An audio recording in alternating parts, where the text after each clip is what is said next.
At what point in life did you get either diagnosed or that you knew you were ADHD?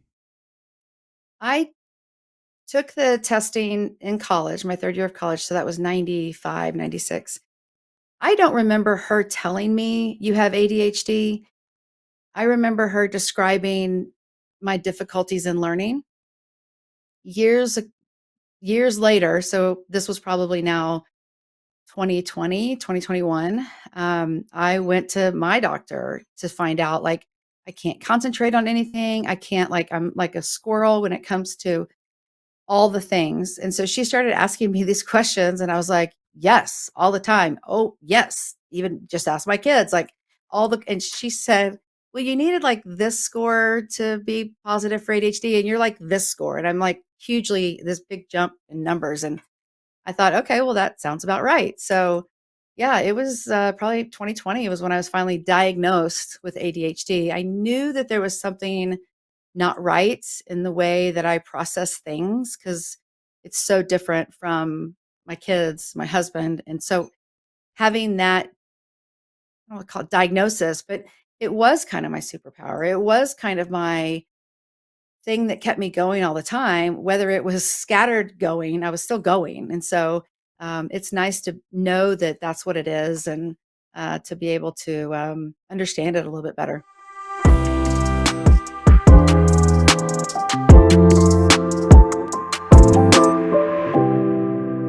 Hello, I'm John Brink, and we are podcasting on the Brink from downtown Prince George, British Columbia, Canada. And for all those people watching us from around the world, they say, well, we know Canada and we know British Columbia on the West Coast, right? Right. And then we know the big city called Vancouver.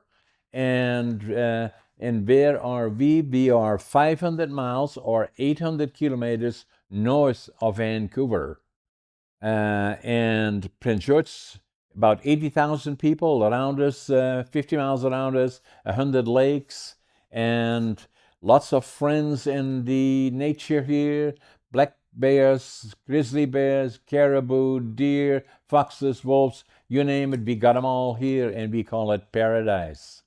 Today we have a very, very interesting guest. Her name is Jolynn Ledgerwood, and Jolynn has over 25 years experience in learning and development. Her experiences spans from hospitality to consumer goods, professional services, IT, cybersecurity. She has worked on several large companies, including PepsiCo, Brinker International. Never heard of that one before, actually. It sounds like my company. Including PepsiCo, Critical Start, and Toyota Motors.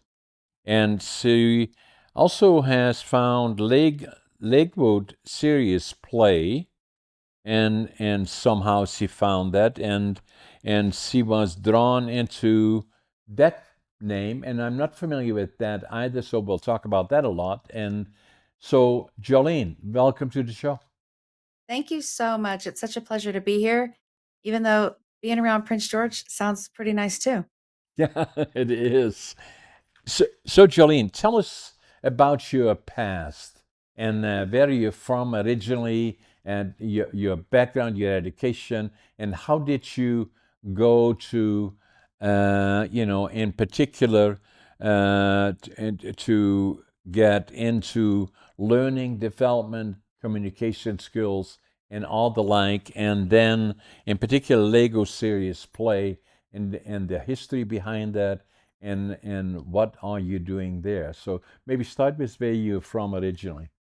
Sure. I was born in San Antonio, Texas, raised in Plano, which is about 5 hours north, but just north of Dallas. Um, Went to high school there. It was a very large high school. I graduated with 1,600 other students, which was huge, Whoa. and was pretty much an average student. I tried really hard. I'm the middle of four kids. I have an older sister, and then myself, and then a younger brother and a younger sister. And I wanted to study nursing. So I went to Texas Tech University School of Nursing for 3.5 years.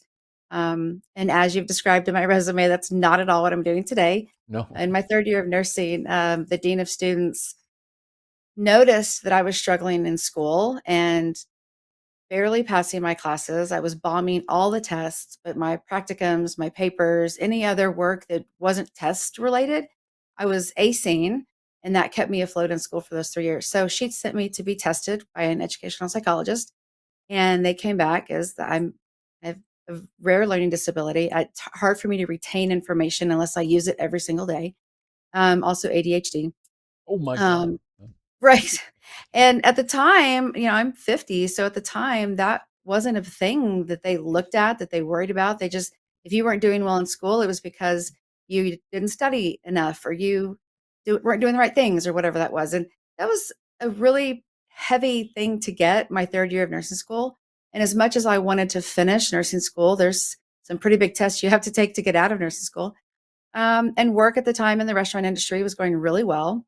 I was working while I was going to school, and I was succeeding in my work. I was promoted to like lead trainer or head server, whatever those titles are at the time. And so I had a decision to make. I kind of felt like I was at a crossroads of I can either keep the study for nursing and try to keep and maintain myself that way, or I can go to work full time and really focus there. And, you know, being myself now and teaching my kids, you need to get a college education. It was hard for me to say that because I didn't. But I was really successful. I can't be the only one that's struggling like this in school. I can't be the only one that, right, that doesn't know. And so I recognized the adult learning principles. I did some of my own research and trial and error. I started traveling with Brinker International at the time, owned Chili's, Maggiano's Macaroni Grill, Grady's, Cozumel. I would travel, Corner Bakery. I would travel across the United States and train the staff on how to do their particular jobs, or I would train managers on how to do legal compliance and whatnot. So I worked my way up into the corporate office and really loved it. I did. It was so much fun. And I took a break in my trying to figure out what do I want to do next. And I was looking at the restaurant industry, and the one thing I didn't know a lot about was IT. And so I went up to the IT department, did some opening units there. They had a reduction in workforce, and through trial and error, and knowing the right people, I've moved from that to IT and then cybersecurity. And so here I am today. I've acquired several certifications for the different work that I do. I am a big advocate for not everybody learns the same. We're all different. We learn different, and not every technique is going to work for everybody in the room. So that led me to L&D for those 25 years. And then just last year, a friend of mine introduced me to Lego Series Play, which I had never heard of before in all of my time in training and development. And it's essentially the Lego group spent time developing this concept. And when they didn't see the quick buy in, they kind of put it to the side. And two of the founders' family members, Per Christensen and Robert Rasmussen, picked it up and kind of massaged it, made it a little bit better, refined it. And now today it's called Lego Series Play. It's not sponsored by the Lego group, but that's where we get our Legos from. When we buy them from Lego, all that money goes to the Lego Foundation, which I think is kind of cool because we're also, by doing Lego Series Play, we're also helping the Lego Foundation, which is better. Not that I don't mind corporate Lego, but I think it's kind of cool that these proceeds go to the Lego Foundation.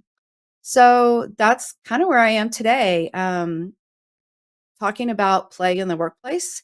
And by being playful, it engages our employees a little bit more and better. When we use Legos, we joke and we talk about give your brain a hand, meaning use your hands to build. So much of our subconscious comes through those builds that you don't even know you're thinking.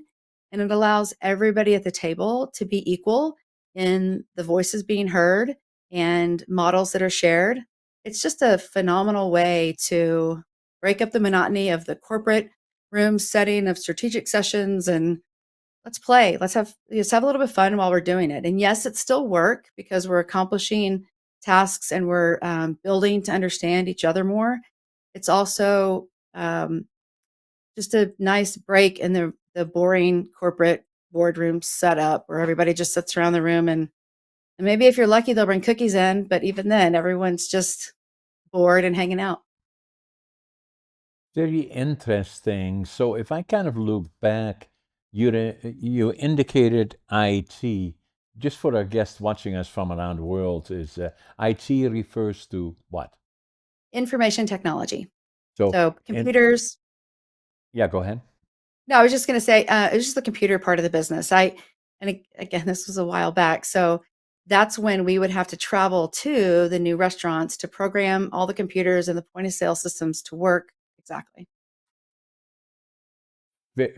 So that was one step, and then the next one is that you are, as you indicated, ADHD. At what point in your life did you find that, well, you were struggling all along, not on different, obviously. I'm ADHD, as you may or may not know. I call it a superpower, actually, and we'll talk about that a little bit later. But at what point in life did you get either diagnosed or that you knew you were ADHD? I took the testing in college, my third year of college, so that was 95, 96. I don't remember her telling me you have ADHD. I remember her describing my difficulties in learning. Years years later, so this was probably now 2020, 2021. I went to my doctor to find out, like, I can't concentrate on anything. I can't, like, I'm like a squirrel when it comes to all the things. And so she started asking me these questions, and I was like, yes, all the time. Oh, yes. Even just ask my kids, like and she said, well, you needed like this score to be positive for ADHD, and you're like this score. And I'm like hugely this big jump in numbers. And I thought, okay, well, that sounds about right. So, yeah, it was probably 2020. It was when I was finally diagnosed with ADHD. I knew that there was something not right in the way that I process things because it's so different from my kids, my husband. And so having that, I don't want to call it diagnosis, but it was kind of my superpower. It was kind of my thing that kept me going all the time, whether it was scattered going, I was still going. And so it's nice to know that that's what it is and to be able to understand it a little bit better. Yeah, for me, I'm older than you are. I was born in 1940, so I'm going to be 85 in the next 6 months or so. And so I was born in northeastern Holland during the war years. Saw far too much that I shouldn't have seen, and it stayed with me. PTSD is still very much part of my life, the inner child, and all of that kind of stuff. But academically, I was not a success story. I failed grade 3, and I failed grade 7 3 times. And they said, well, what are you going to do with this guy? And my parents were beautiful people, and people said to them, well, send him to the mentally challenged school. And they said, no, we're not going to do that. And so what they did is my grandfather was a master carpenter. My dad worked in lumber, and they said, well, let's make him a furniture maker so he can work with his hands. And so that's what he did. At 12, at 12 and a half years old, I became a laborer in the furniture factory. And then in the evenings, I would go get taught as a furniture maker in one of the schools. And so kids can be hard on each other, as you well know. And the friends that I had in grade 7, they went on to college and university and onward and forward. And I became a laborer. I'm proud of that today, but then it was kind of looked down at. And and then I always knew, although in school in Holland, the grading system for tests that you did were from 0 being the lesser and 10 being the highest. And the teachers would kind of call off, blah, blah, blah has an 8, and blah, blah got a 9, and the other one has a 7, and the other one is this, that, and at last, John has a 0, as usual. And so, so I was considered to be, I wouldn't amount to much. So I had to kind of find a laborer job of some sort. But I always knew that I was just as smart as the others. Not smarter than, but just as smart as the others. But the question, who am I, was always part of me. And the other part that kind of affected my life or benefited my life in a way is we were liberated on April the 12th, 1945 by the Canadian Army as part of the Allied forces. The United States, Canada, and the UK liberated Western Europe. And so the Canadians came from Normandy in June of 44 through France, through Belgium, through the west side of Holland, and then they pushed them out through the north where we lived, about 10 minutes from the border. Saw far too much that should not have seen. But in any event, it made an immense impression on me that I knew April the 12th, 1945, when we were liberated by the Canadians. I knew at 5 years old that I would go to, when I grew up, I go to the land of my heroes, Canada. And so that became my dream, always stayed with me. I always felt like I would become a Canadian and was one already in my mind. And then obviously, and when I tried to go when I was 17, but then was drafted into the Dutch Air Force for 2 years.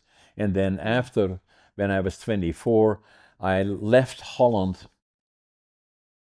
I wanted to start with nothing. So I had a suitcase, 3 books, 2 sets of clothes, and very little money, flew into Montreal, took the train from Montreal to Vancouver.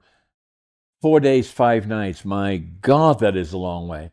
And so then arrived in Vancouver in July of 1965. Went through the immigration office. I could speak the language, didn't know a soul, didn't have a job. And fortunately, there was a German fellow working there, and I could speak some German.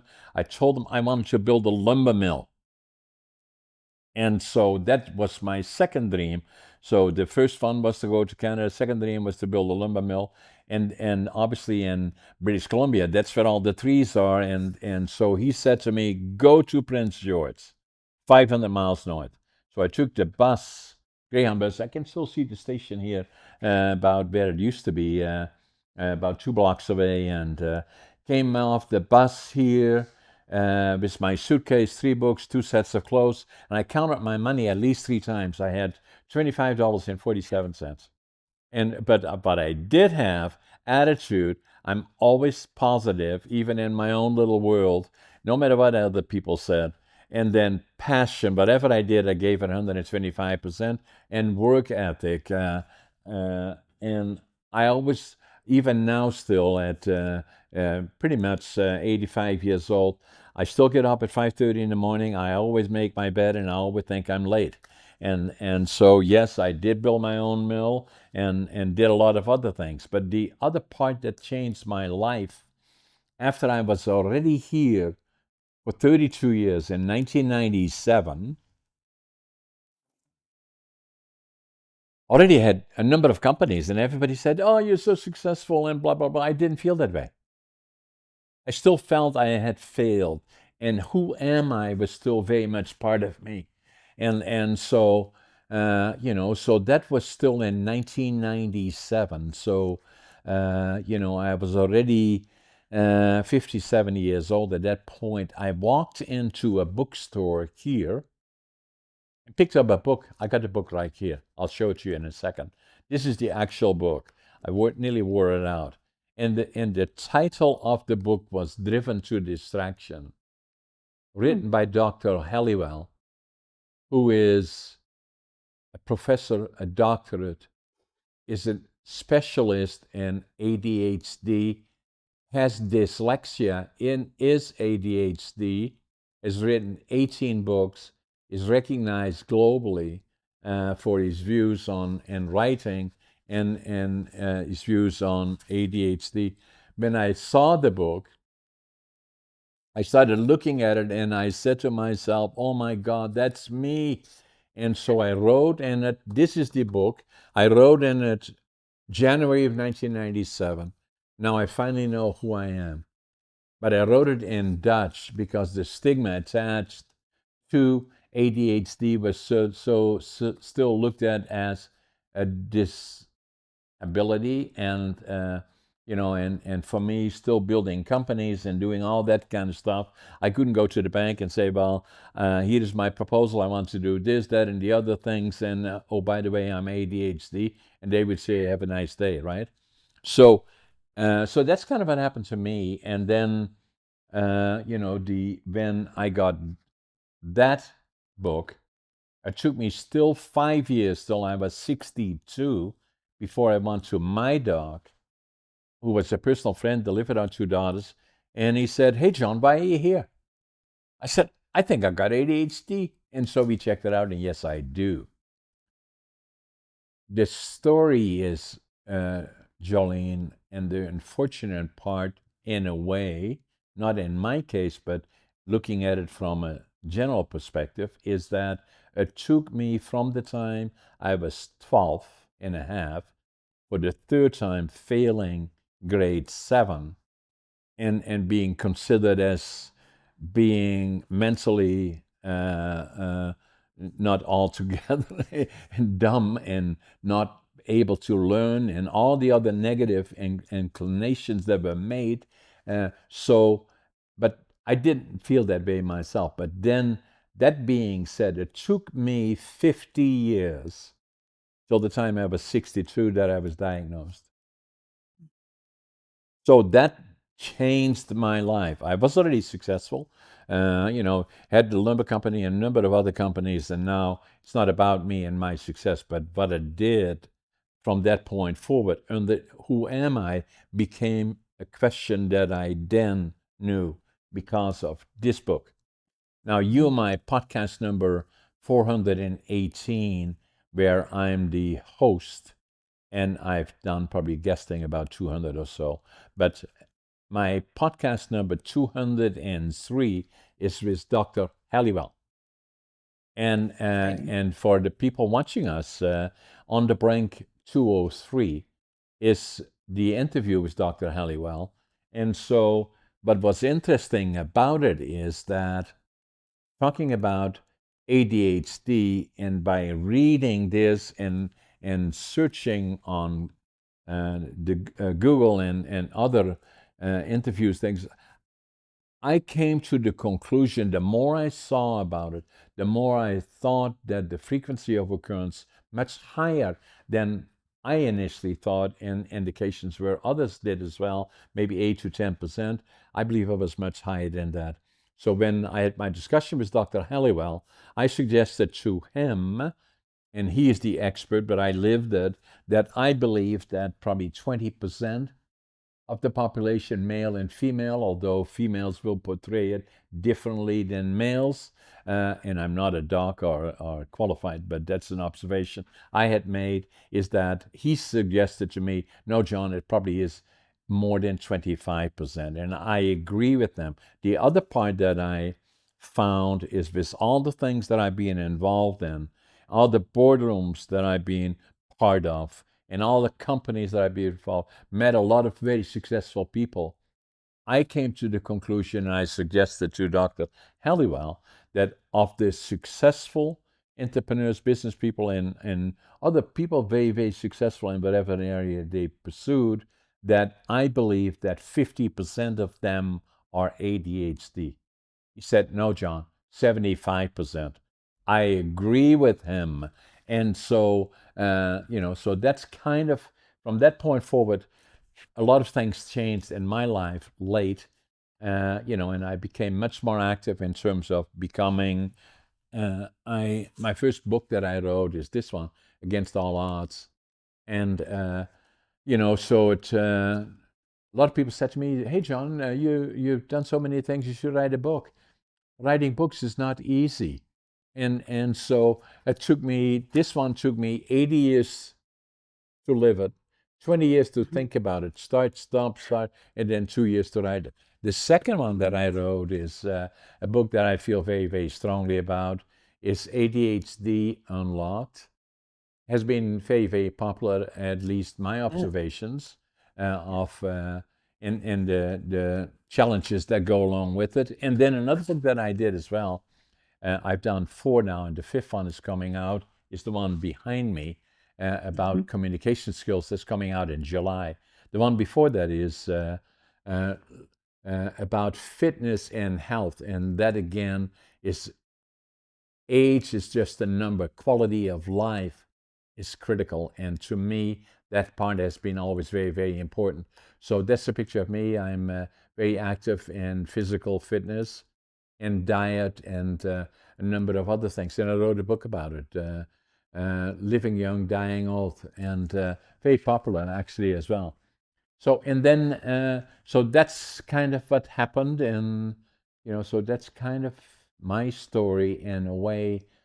Other than for communication skills, I was not a good communicator up to I was then in 1990 when I was still around 50 years old, and I was good in my own companies. There's maybe 2 or 3 people. Outside of that, I didn't have the confidence. I was not very effective in communications, and then until an ex-sister-in-law didn't drag me down there, but suggested I should go to an organization called Toastmasters.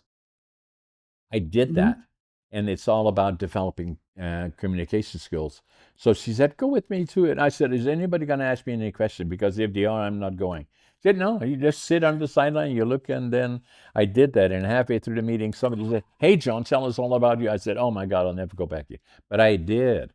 I stayed there for 10 years and became a distinguished Toastmaster, and it gave me the skill sets, the confidence, and and obviously I've come a long way in regards to communications, not only in writing books, but in my companies and my businesses. Writing a book about this one that's coming out in July, which will be very, very popular as well.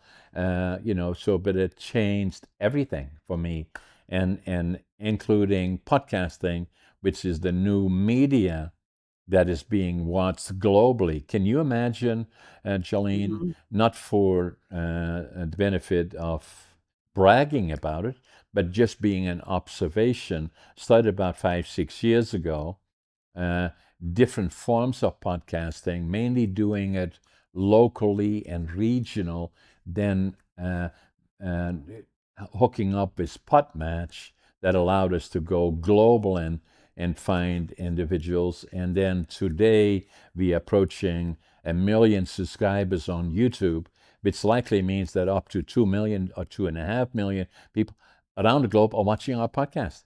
Which is amazing. It is the new media, far beyond newspapers, far beyond the media that we are used to watching, CNN, ABC, Canadian newscast, all over the world.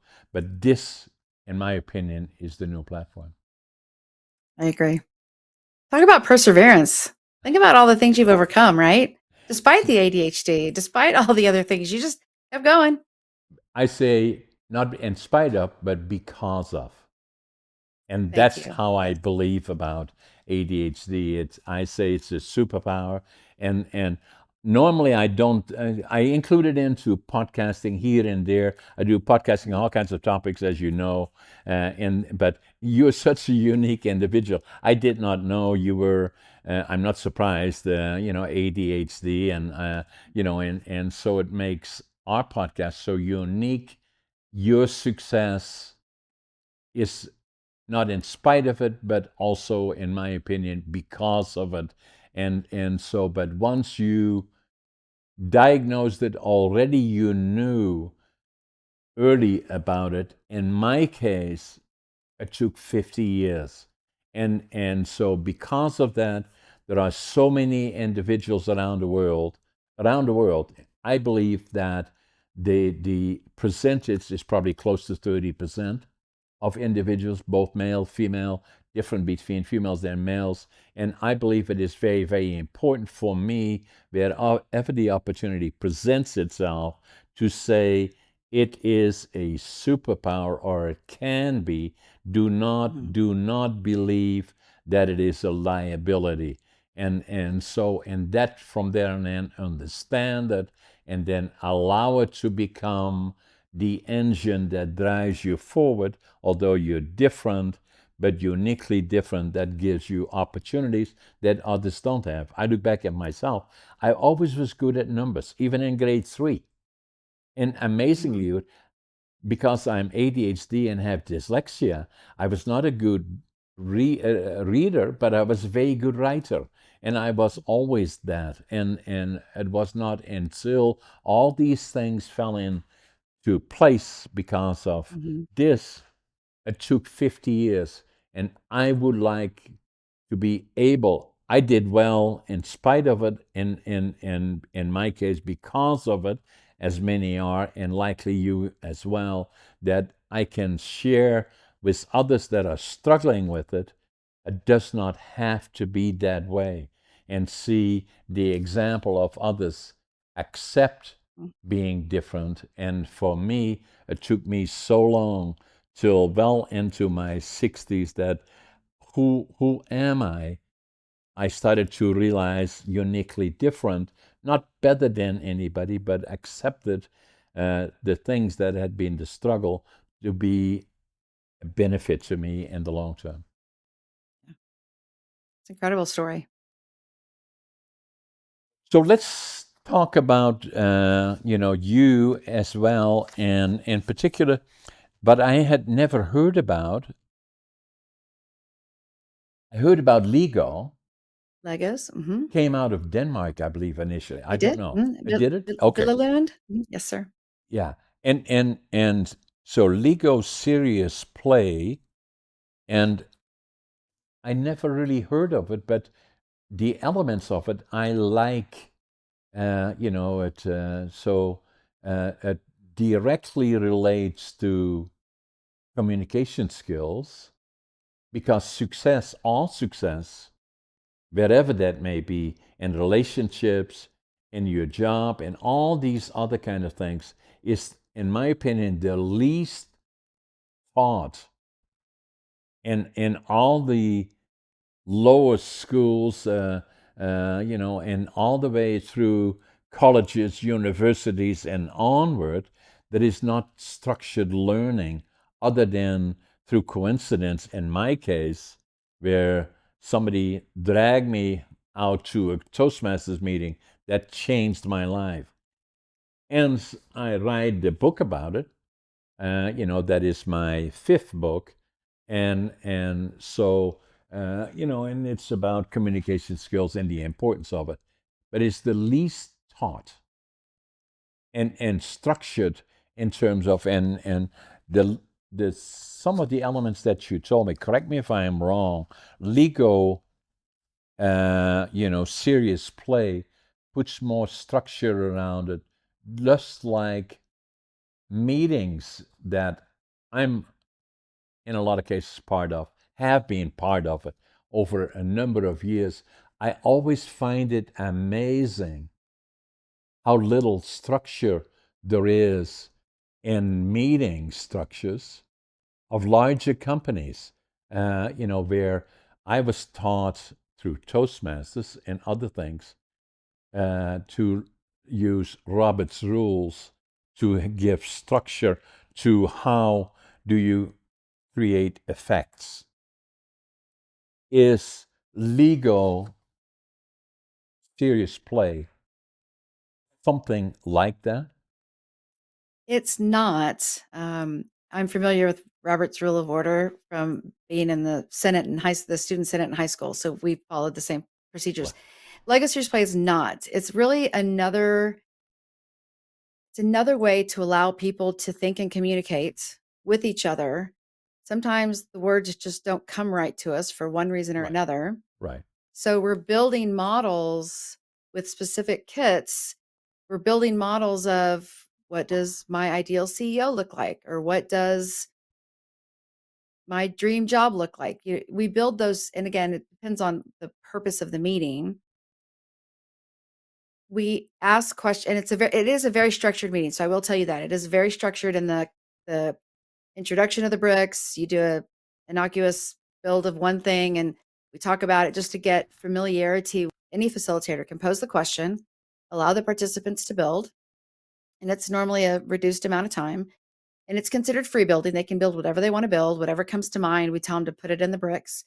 And then we go around the circle and they share their build on what's what exactly in the build and what may represent something here and there. And then at the very end, we reflect. Other people can ask questions about each other's build to further understand what the person was intentionally trying to communicate. And sometimes those things are not intentional. Sometimes our subconscious puts things through our hands to the build that we wouldn't have had a way to communicate that without that process. So it lets everybody, whether they're shy and don't like to talk, or whether they're super talky all the time, very loud, it puts everybody on the same level playing field. So everybody's doing the same builds at the same time. We're all sharing, we're all reflecting, and it, no matter the age, so from child all the way up to us, everybody has a chance to build and everybody has the capacity to build. You don't have to be creative. You don't have to be strategic. It's just building whatever you want to build. There's a lot of metaphors that are used, that this piece means this thing. But there's also a way where we have them build one item and then we're able to say, okay, now tell me how that item relates to this word, friendship, work. We give them a word to use to describe their models, and they kind of, it challenges them to think through, how could my model mean that? And then we talk about it. So it is a structured meeting, yes, not in the typical business Robert's Rule of Order structure, but it is very, it's planned out. It's very detailed on how long each build is going to take and reflections and all those things. And it's just a neat, every time I either facilitate or attend a Lego Series Play workshop, I learn something new about myself each and every time. And these workshops can be used for strategic sessions or team building. Very often in siloed organizations, we bring it in so that each department can kind of better explain what they do and what their impact is on the full organization. And it's phenomenal. I enjoy doing it because I see so much of the benefits of it. You're getting a work thing done during the day while you play, allows people to just have that peace of mind and comfort that this isn't forced play. Yes, we want you to build, but you don't have to go to Top Golf after hours and drink with the team. You don't have to show up on a Saturday company barbecue. It's while you're at work anyway. It's fun and it's alleviates some of the stress of having to be in that boardroom. This is just building and accomplishing that same goal. So the individuals you're aiming at is all ages, or is it more to the younger persons that All are ages. all ages? And Yes. so give me and our guest watching us, because you made it so interesting now, and which I believe it is unique. I had never heard of it, and you had never heard of it, and so it's still very much something that is still evolving, I presume. So how would you start it? Is saying that Start. there I'm sitting with, and I'm the instructor, or you are the Mhm. instructor. We are there together, you and me, because I want to learn what you do, how you do it. So, how do you start the process of saying you have X amount, you got 20 people sitting in the room, and they may be 24 and right up to 40 years old, and saying, how do you start? Sure. I'll back it up one step prior. Okay. I have a very specific kit that I use to show a leader that wants to use Lego Series Play. Okay, And show so, to us once more, sure. Jolynn. And Is it's that for the is that listeners, it's is that pieces of Lego in there are, there? yes, these Okay, are all the Lego pieces, and they're very specifically picked out for this purpose. okay. For Anybody this with ADHD. purpose, meaning not for this show, but for any meeting of the Lego Lego Series Serious Play. Play. Yeah. Right. Okay. So I use the same kit that they're going to use in the workshop. I use the same kit with the leader, director, whomever it is I'm meeting Okay. with to discuss the plan for the workshop. Okay. And as they're discussing what they want, I'm building a model representation using my Legos of what I hear them saying that they want, so that I can then say, is this does this representation of Legos, does this show what you're wanting? This is, I heard you say that these people want to come and these people want to come, and but yet we also need to get messages out to other people. Whatever that looks like, I'm building it and they're saying, yes, that's right. Great. So then I go and I create the full workshop for the day. And then when it's time to do the workshop, everybody comes in the room and at each seat, there's another one of these bag of Legos, and they get to build the things that I walk them through building. So it's open the bag, get familiar with the bricks. Not everyone has played with Legos recently. So a lot of them are just like, I haven't touched these in years. My kids used to play with these. This is crazy. I don't ever build on my own. The sets behind me are all kits that I have actually followed the book because of my ADHD. I have to follow the book. It's hard for me to, I can't do a free build, is what they call when you just build from scratch. So they built, I'll open the bag, take a look, open up the pieces, look at all the different parts. And then I want you to build a tower with these pieces. And I want your favorite Lego in the package, I want that to be on top. And then I let them go. And they start building, and you can see just the variety of towers that are created is pretty phenomenal because they're all over the place. And so they build, and then when everybody's pretty much done, we stop and I So ask everybody around the is the objective then to build a tower? for Is that one, yes. Yeah, for that one. So I want Yes. to see a particular session that you're doing is saying here is the bags, here are the people sitting from 24 to 40, and Mhm. so you then collectively or somehow have decided to build a tower. Yes. That allows them to get comfortable with the bricks again, how they fit together, Right. what pieces can go to what pieces. And that just is kind of like an introduction to Lego Serious Play. Just build a tower, then we're going to talk about it. It also allows them to understand the flow of the work that we're going to be doing for the day. Flow is really important for productive work. So once we start, we're going to keep going and building different models. Um, Other than the next, towers. yes, Other sir. than towers. Yes. So the So once flow everybody's done, the flow means you then introduce other parts to the meeting that you have for the day that is yes. part of the flow. Yes. So after everyone has shared and we've reflected and talked about all the towers, we'll then take them down, Right. and then we'll use those same bricks. Um, I call out like 3 or 4 bricks that I want them to specifically use. There's a flower or an eye or, a flag, different pieces that I can say, I want you to use these in your next build. And I want you to build something that's aesthetically pleasing to you, for Okay. example. And again, that's their own creativity coming out. It's not structured as to build a tower, but I am saying I want you to use these 3 bricks to add into your build. And they do that. And then we talk about our builds.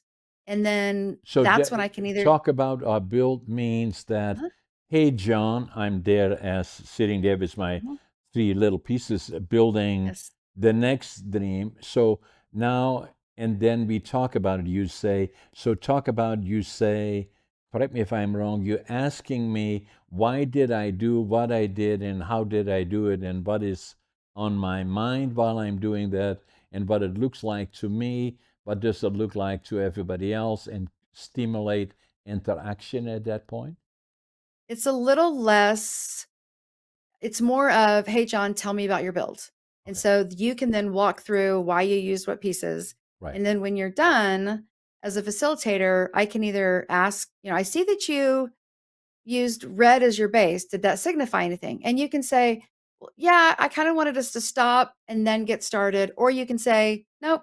And sometimes the bricks can just be bricks, and that's okay. Yeah. But I'm going to ask questions. I don't want to ask the who, what, when, why right after you build.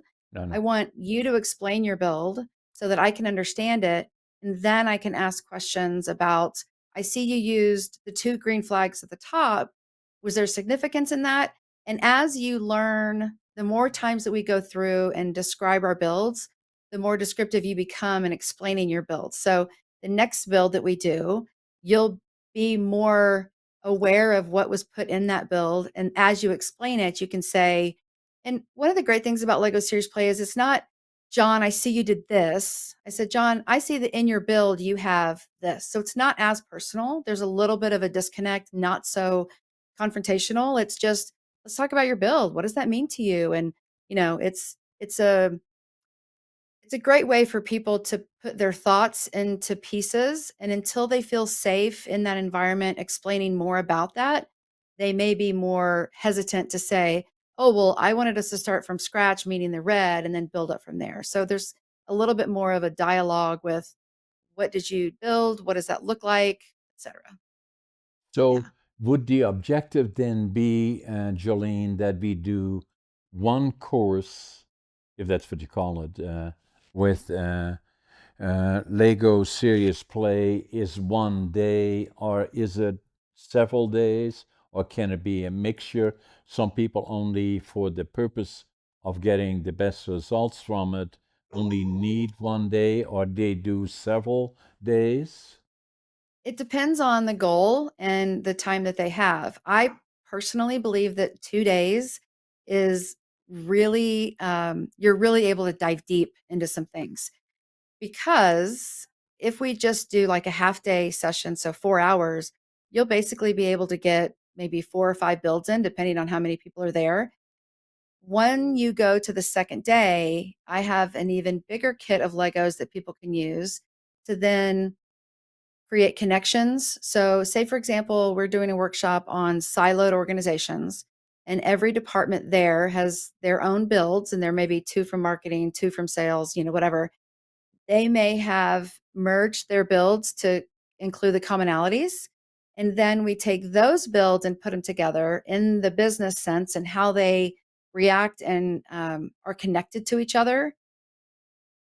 We can build what we might consider impediments to the business. So we have a new launch coming out, and we think that the following departments can be affected by this. And so we build connections, whether they're more rigid and hard, meaning that's a direct, or more fluid, that it may impact, it may not, but there's still that connection there. So we can really take this workshop to 2 days. We can also do a fun event if there's a big event for uh, vertical, so sales, cybersecurity, whatever. If there's a big event there, we can also use it as kind of a breakout session where you're still learning, but it's not as heavy and deep, and you're not just sitting there looking at someone's slideshow. You're actually entertaining and building as you discuss, potential disrupts in the business, or where is cybersecurity going from here forward. All kinds of questions you can ask. So yeah, short, small little snippets, or the bigger struggles, more strategic sessions. Those normally go a good 2 days. So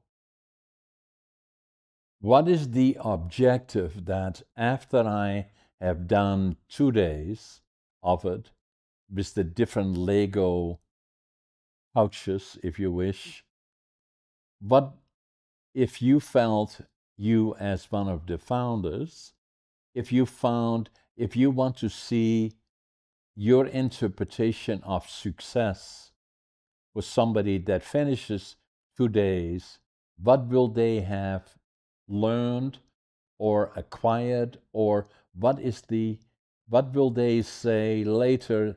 You know something, Jolene? This was one of the best things that I have done ever.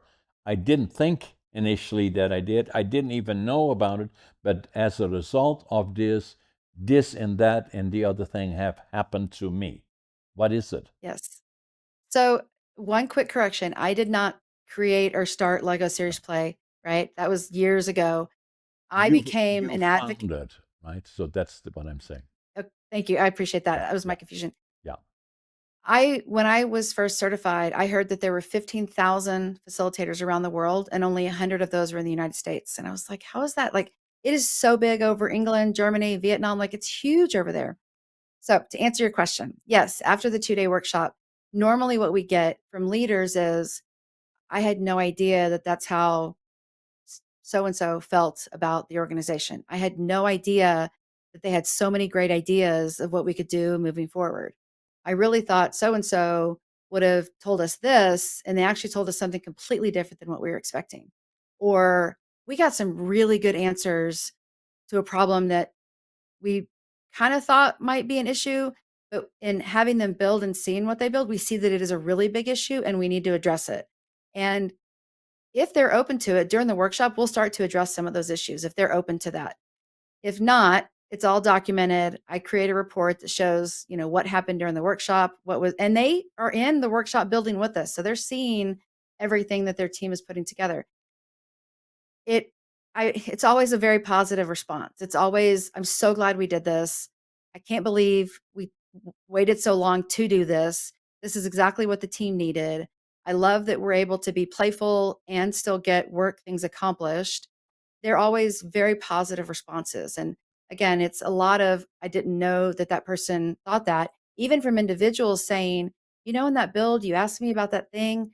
I didn't realize I put that in there, but that makes total sense. I'm so glad you pointed that out to me. Um, so it's just small pieces that then fit into the bigger picture. They don't get to keep the builds that they've created because it can create a mental block of, we've built this and this is where we are. We want them to know that they can still move forward from that. This is great from where we are today, but after today, you guys know what the next steps are moving forward of how to be a more strategic team or how to work better together or how to work better with the other departments of the organization, whatever that goal was.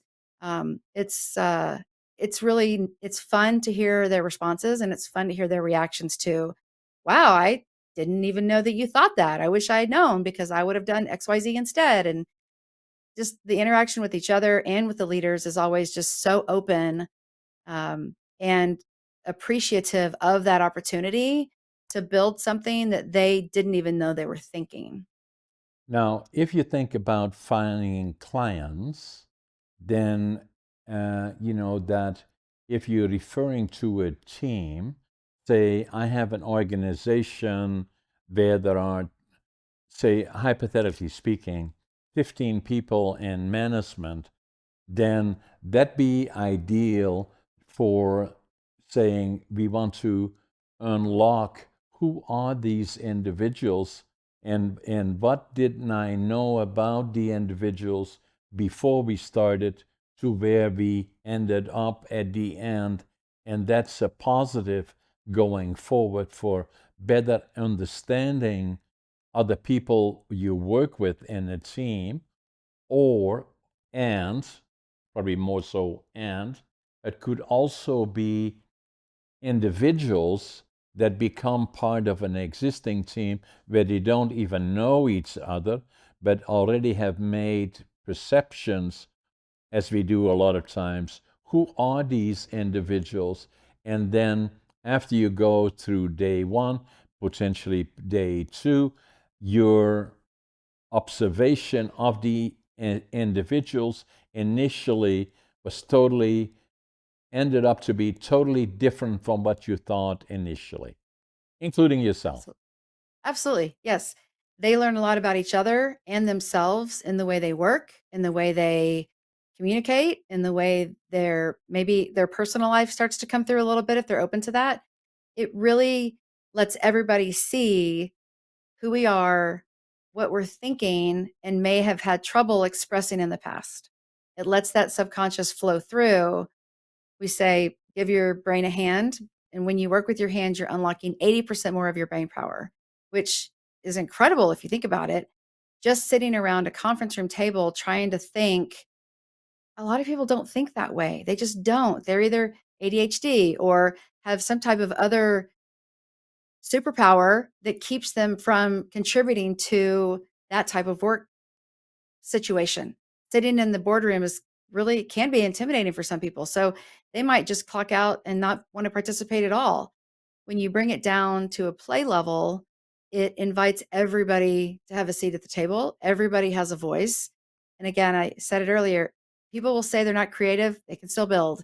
People will say they're not into Legos, they can still build. And those are the ones that become the biggest advocates at the end of the workshop. And so there, where the Lego serious play became the Legos are the tools that people usually can relate to, either directly, indirectly. I don't think there is anybody that has not heard about Lego. So it created something that is used to build, but most people have not or are not using it, but it forced them into a position to have to think about the tower or whatever else there is outside of what they are normally used to doing, or unlocking that potential in your mind out of the direction you normally go. This is how I go. All of a sudden, it changes totally direction. And so that Absolutely. then becomes an asset. Now, the other part about it that I find interesting, Jolene, I have, and I'm not claiming to know a lot of stuff, but I've been in around Europe, and I think I'm fairly well informed. But I've never heard of, Lego. I heard about Lego, serious play, but I've not heard about that. And and I and know. now, and now the combination of it makes a lot of sense. The tool really is Lego, and Mhm. serious play is could be something separately different, but it would not be what it is unless there was Lego. Yes, that's correct.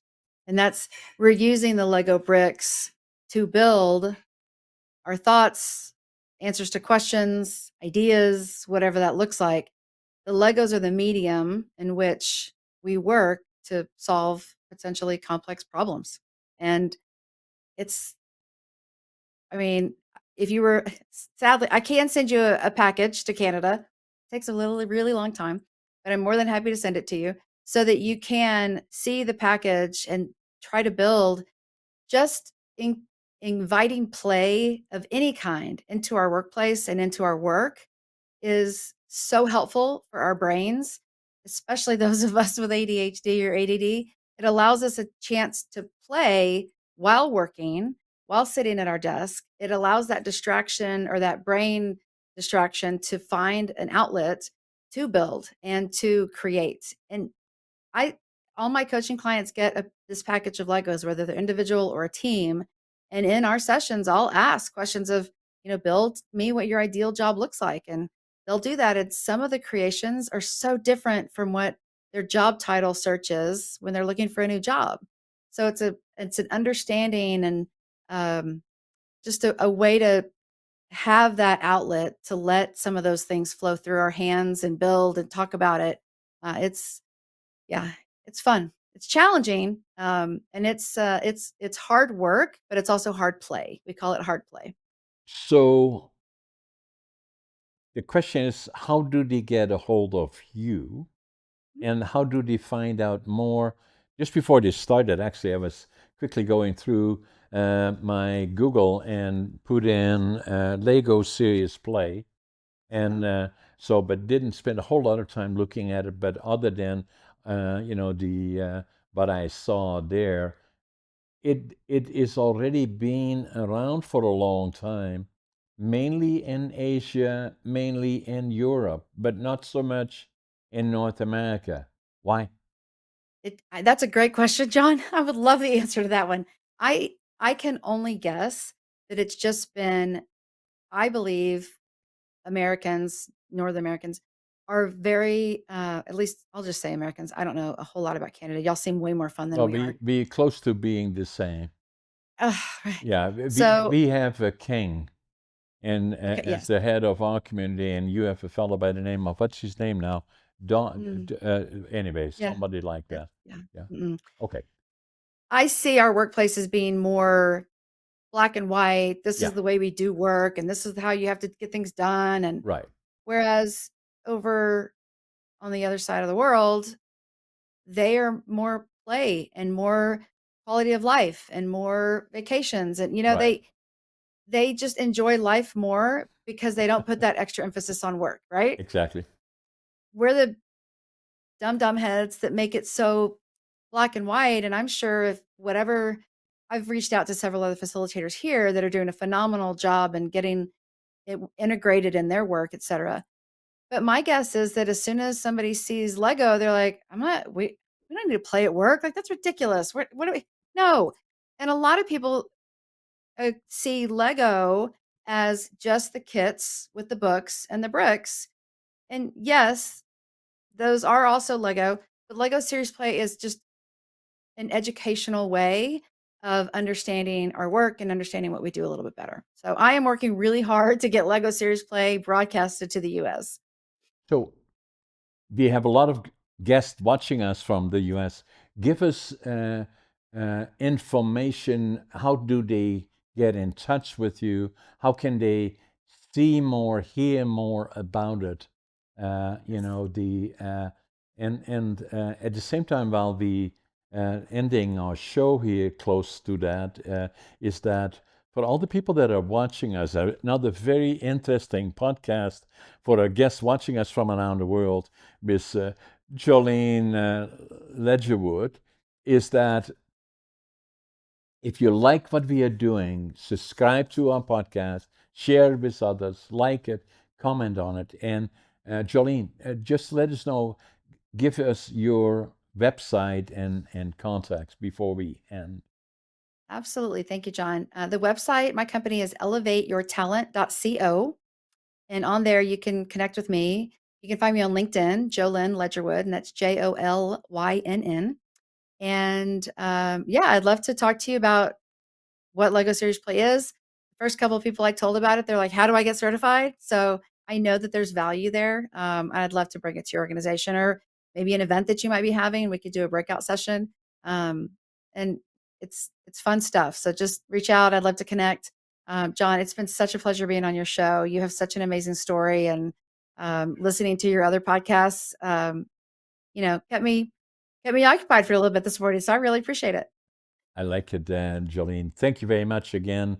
And I appreciate very much to have you on our show. Send me some of the Legos if you can, and more information if you have it as well. I'm going to be starting in the next 3 months a platform, and this is something that should be in some form or fashion part of that as well. So stay in touch with me. Thanks again, Jolene. This podcast will be released this afternoon, actually. So we release them within about 4 or 5 hours as it was played. And so, again, thanks, Jolene. We'll stay in touch. Thank you guys. Have a great day.